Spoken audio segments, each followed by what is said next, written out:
I don't know. I like to describe it as, opening up a chip bag. You open up a chip bag, you're fine. As long as the chip bag is closed, you're fine. But the moment you say, "Oh, I'll just take one," and you grab one chip and you can't have just one, you finish up the whole bag. It's kind of like what film is for me, and art in general. Like, oh, I'll just paint one, and then you end up, saying, maybe I'll paint another one. Creativity works in that way. It feeds itself. As you're doing creative things, you become even more creative. What I believe is one masterpiece will always take you to the next one and lead you to the next one creatively. Of course, there's creator's blog and there's art blog, painter's blog, writer's blog, all that. But I think that's only just when the creative muscle is strained. We need to let it sit for a second, get better, and then start over again, But I do think that creativity feeds creativity and creates even more creativity. It's kind of like a little domino effect. Yeah. Like hanging out with creative people will always make you more creative as well. Yeah. I do see creativity as a living organism in a sense. Interesting. Yeah, Mr. Rogers did a number on me. Like, everyone, you can find good in everyone. And so I like... Mr. Rogers, the neighborhood? Yeah. Oh, okay. Yeah. Like, I found good in everyone, sometimes to a fault. And it wasn't until, like, way too late in life did I start to go, oh, I don't need to be friends with everyone. I can be selective. Like I said, I learned the hard way that, sometimes you can't resolve a conflict. Yeah. And there's nothing wrong about that.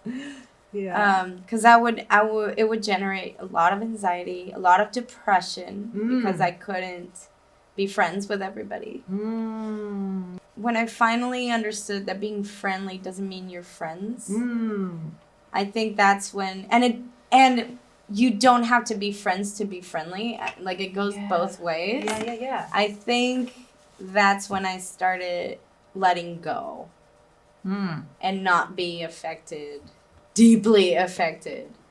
Because when I say deeply affected, Jen, I would literally say my heart is broken. Oh, no. Like, I would be heartbroken. Oh. When something didn't go, when I lost or I thought I lost a friend Right. So I had to learn the hard way that there's assholes in this world. There are. And it's not because of me. No, that's true. But at the same time, I think when you learn that, you realize, and it's a lot easier for you to find like-minded people. Right. That actually have the same ideals and goals and. And you said you were a figure skater? I was. I just missed all these big nuggets. I know. Wow, a figure I was skater. a figure skater for a while, and I loved it, and I still love it. Anytime that you tell me, let's go ice rink, yes! I'll be the first one there. Wow. Yeah, I love it. Sorry, I blanked out for a second because I'm still in shock that you are with your high school sweetheart. That's such a wonderful story. You're the second person in my life who has successfully married their high school sweetheart. My freshman year college roommate also married her high school sweetheart, and it's very, very beautiful. But it's so wild. I've met millions of people from all over the world, right? Yeah. And I've known two people who... Well, I've known... I've known, aside from me and my husband, I think I know one more couple. So, Yeah, it's just especially nowadays. It's so neat. If we take statistics on everything, right? And as we move along in our experience and the life and everything, it's so neat to like see it's almost like an urban myth or like it is. It's kind of like a rare sighting in the wild. Yeah. I mean, it's so beautiful. It's amazing. I hope you know that I'm coming from like a place of awe. It's so cute. I love it. And you don't stop evolving. Sure. As a person. Right. So I think we've been fortunate enough that we haven't become completely different people from when we met. And sometimes people do. Yeah. And it's, again, I don't think it's on them. I think it's just the fact that we've been very fortunate in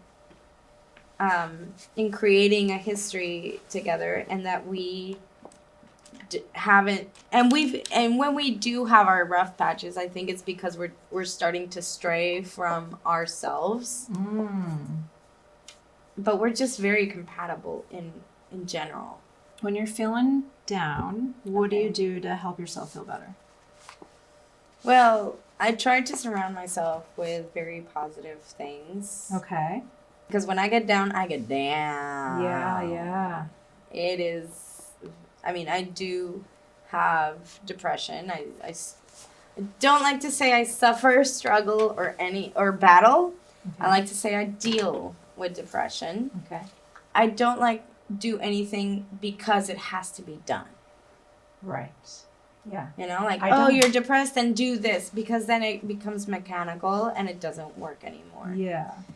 So I try to kind of try different things. So one of the things that I do is either breathing exercises with meditation. Okay. Or I do manifestations. Like I also have like little mantras and things. I do a lot of yoga. Nice. I also I might watch a movie, put music, start dancing. Stay active. Yeah. As much as possible. Like even if I force myself to be active a little bit, because I know. It's not that I want to be perfect. It's that I know that if I'm feeling a little blue, I can really dig a hole in there. Yeah. And I'm like, nope. Well, and the chemical, because I've been battling depression my life, and the chemical boost from working out does help. It does. Even if it's a little bit, it does. Yeah. It just stops you from going there. Yeah. Even if it just stops you from going there, that's already help. Yeah. If it's something important, and I know that I'm feeling like that because it's something important, like you lost a loved one, or you just had you lost a job, or it's something that really, really struck you, then yes, I do believe in feeling the blues and feeling the feels. But there's a point where you do have to say, okay, I've done it. I've done my work. Now I have to get back to my life. Yeah. Not necessarily forget about it, but at least, get back to being okay. Yeah. But it's okay to not be okay sometimes. It is. Yeah. And I think you have to learn that. Yeah. In order to not be okay. Started working on it, and it's working. It's working. It's actually getting better. Okay, so it's done. Okay. Are you ready to see it? Yes. Okay. So, yeah, here we go. Oh my God. Oh, it's so beautiful. It is amazing. I'm so glad you like it. So, this is how I feel like you present to the world. Okay. Okay. But if we turn it this way, I feel like this is kind of like your heartbeat. Okay. And maybe your quiet self or something. I haven't quite been able to articulate it in my head yet. Okay. But by the time I edit this together, I will. Okay. No worries.